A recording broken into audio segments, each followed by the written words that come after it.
ময়দার বস্তা হয়ে যাবে। তারপর আমাকে দিয়ে রুটি বানাবে, যার যেটা মন চায় সেটা বানিয়ে খেয়ে ফেলবে। ও, নাক মুখ চ্যাকটা করে দিল রে। এইবার চুম্বকটাকে পিছন দিকে ধরে আর তোমাকে সামনে ঢিল দেব।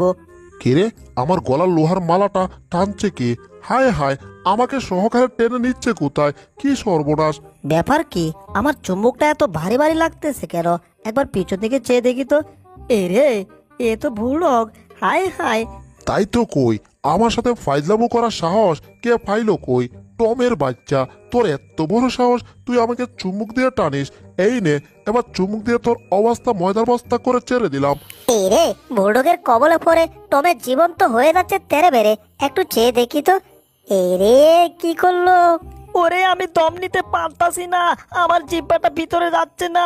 ও, হন টম, তোর জিব্বাটা যে না চিরা, তোর জিব্বা সহকারে তোরে ছাইরা দিছি, এটা তোর বাপ